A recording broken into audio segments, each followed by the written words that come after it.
Welcome to the deep dive. We always like to go deep on really fascinating topics, and today is no different. We're diving into Ray Kurzweil's The Singularity is Near. Oh, that's a classic. I remember when that first came out. Really got people thinking, that's for sure. Yeah, back in 2005. Still very relevant, though. We're going to try to understand this idea of the singularity, this point where technology and human intelligence, they kind of merge together. And it's not just about, cool gadgets and robots taking over the world. Right, it's much deeper than that. It's a really fundamental shift in what it means to even be human. Like, what does it even mean to be human when we're so integrated with technology? Absolutely. And one of the core ideas Kurzweil explores is this concept of the law of accelerating returns. Right. The idea that technology doesn't just advance at a steady pace, it actually accelerates over time. It's exponential growth, not linear. So give us an example. Like, how does that actually play out in the real world? Well, think about computers. Every couple of years, their processing power doubles. But Kurzweil argues that this principle applies to pretty much every field of technology. So it's not just that we'll have slightly faster smartphones in a few years. It's that the rate of change itself is increasing. Yeah, exactly. Like 50 years ago, the internet was this niche thing that only a few scientists or researchers were using. Now it's completely intertwined with every aspect of our lives. It's hard to even imagine life without it at this point. And Kurzweil's point is that the next 50 years will see even more radical changes, potentially transforming our world in ways we can barely even comprehend right now. Okay, so that's accelerating returns. But Kurzweil also talks about these epochs of evolution, right? Yes. He sees evolution as happening in these big jumps. Each jump is marked by a fundamental change in how information is processed. Okay, so walk us through that. What were some of the major epochs? So we start with, basic chemistry and physics. Then comes the development of DNA, which allows for the storage and transmission of genetic information. That's a huge leap forward in complexity. Definitely. And then from there, we get brains.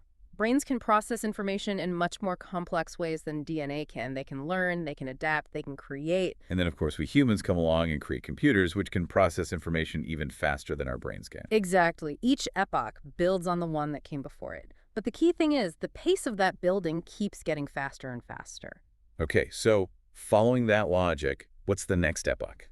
Well, according to Kurzweil, the next epoch is the singularity, the point where human and artificial intelligence merge. And that creates something entirely new and potentially very different. Right, so we've got this idea that technology is advancing exponentially, that evolution happens in these big jumps, and that the next big jump is the singularity. But how do we actually get from where we are now to this mind-blowing future where brains and computers are basically one?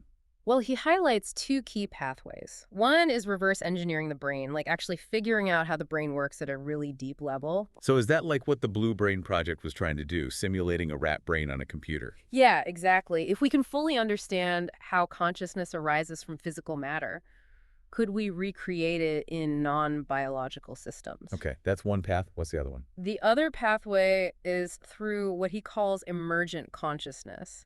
He doesn't believe that consciousness is located in a single part of the brain. So it's not like there's a consciousness module somewhere in there. Right.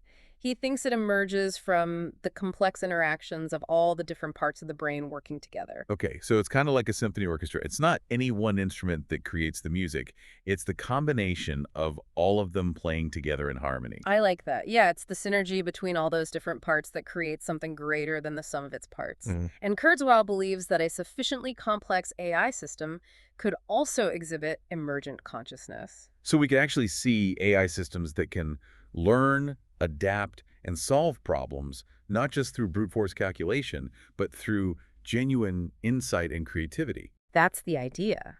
Now, obviously, that raises some big questions. If AI can become conscious, what does that mean for humanity? Are we talking about a partnership, a rivalry, something else entirely? That's a big one. Um, And we'll definitely be getting into those questions more deeply as we continue our deep dive into the singularity is near.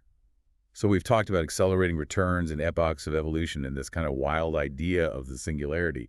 But how do we actually get there? Like, what are the concrete steps that would take us from where we are now to this future Kurzweil is describing? Well, one of the key things Kurzweil points to is nanotechnology. Nanobots. Everyone loves nanobots. Right. They're like the magic bullet of the future. But Kurzweil sees them as more than just a cool technology. Okay, so how does he see them? He believes that nanotechnology is going to be absolutely essential for bridging the gap between our biological brains and the digital world. I mean, it's easy to see the appeal, right? These tiny little robots zipping around inside our bodies, fixing things, enhancing things. Exactly. And Kurzweil takes that idea and runs with it. So how does he apply nanotech to the singularity?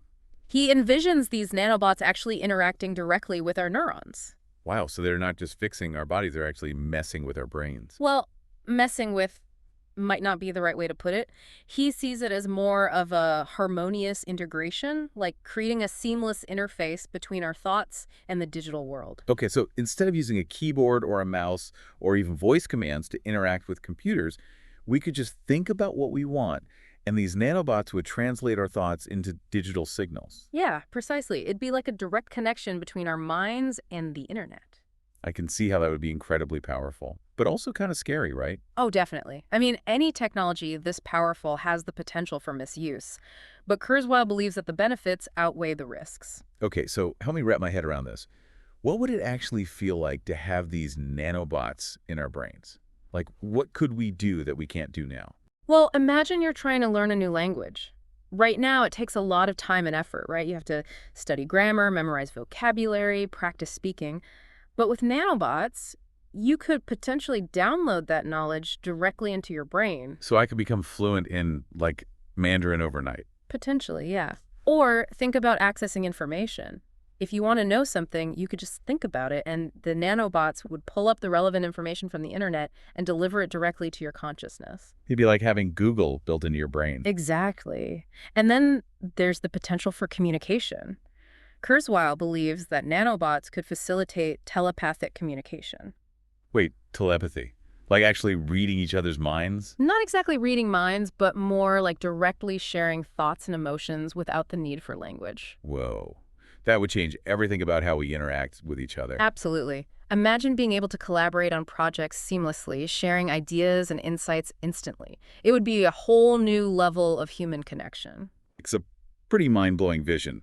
But as you said before, there are definitely some potential risks and downsides we need to consider. Oh, absolutely. And one of the biggest concerns, of course, is what happens if this technology falls into the wrong hands? Right, like some evil genius who wants to control everyone's minds. Exactly. Or what if these nanobots malfunction? Could they damage our brains? Could they be used to manipulate our thoughts or emotions? These are all very real concerns that we need to address before we start injecting tiny robots into our brains. Okay, so there are definitely some big ethical questions to consider here, but let's say we could solve those problems. What about the bigger philosophical implications? Like if we're merging our minds with machines, what does that mean for our sense of self, for our humanity? Those are some of the most fascinating and challenging questions that Kurzweil raises, and they lead us to one of the most controversial aspects of his vision, the idea of digital immortality through mind uploading. Ah, mind uploading. The idea of basically copying our consciousness onto a computer and living forever in the digital realm. Precisely. Kurzweil believes that as our understanding of the brain advances and computing power continues to increase, we'll eventually be able to create detailed simulations of our minds that are indistinguishable from our biological selves. So it's not just about extending our lifespans in our current bodies.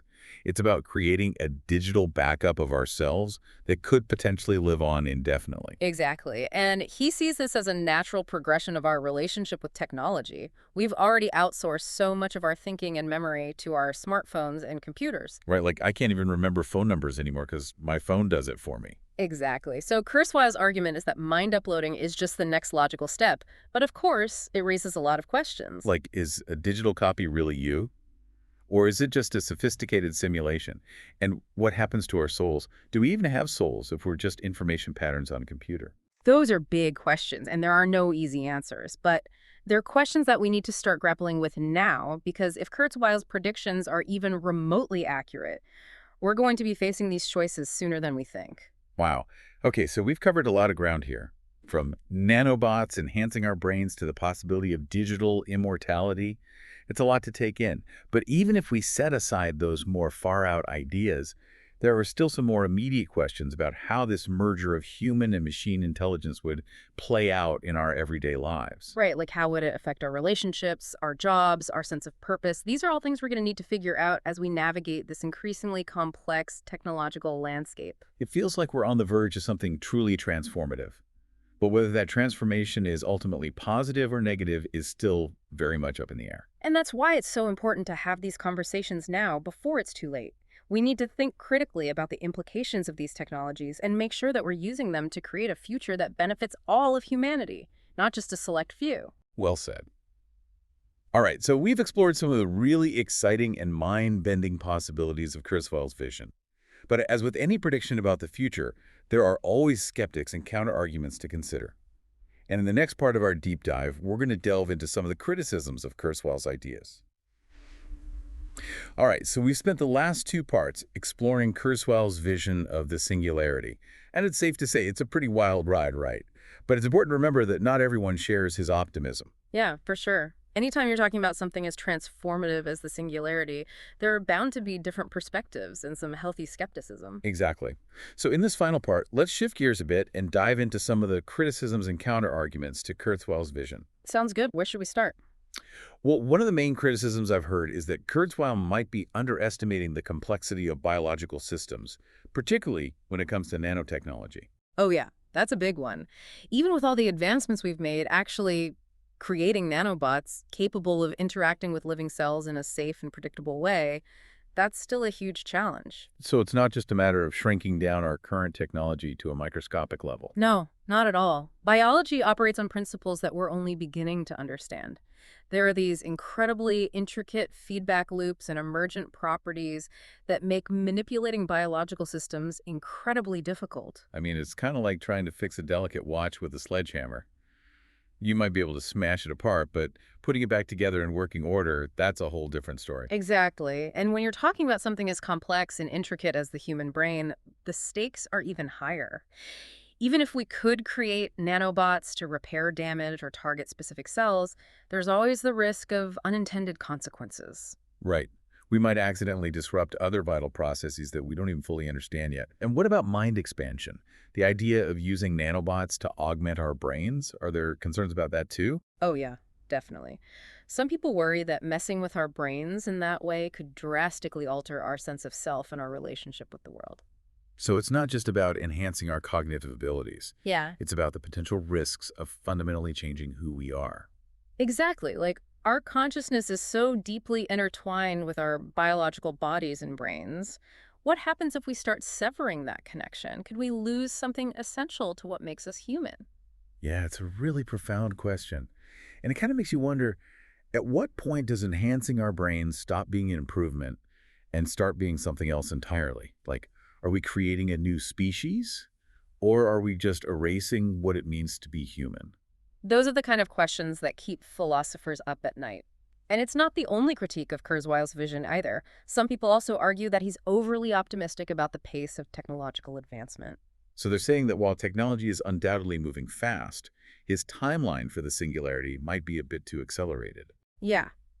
Kurzweil tends to focus on the exponential growth of computing power and then kind of extrapolate that to other fields without necessarily considering the unique challenges and limitations of each domain. Right. Like, just because computers have gotten exponentially faster over the past few decades doesn't mean that other fields, like nanotechnology or neuroscience, will advance at the same rate. Exactly. And then there's the fact that there are always unforeseen obstacles and challenges that pop up along the way. It's easy to get caught up in the excitement of the possibilities and underestimate the sheer amount of time and effort it takes to actually make them a reality. Yeah, I mean, even with something like self-driving cars, we've seen how long it's taken to get from the initial concept to a point where they're even remotely close to being widely adopted. Exactly. And with something as complex as the singularity, it's safe to say that there will be plenty of bumps in the road. Another big criticism that gets leveled at Kurzweil is that he doesn't really address the potential societal impacts of the singularity, especially when it comes to inequality. So the concern is that these incredible advancements, like extended lifespans or enhanced cognition, might not be available to everyone. Right. It's possible that these technologies could end up further benefiting those who are already wealthy and powerful, exacerbating existing inequalities, and creating a world where the gap between the haves and have-nots is even wider.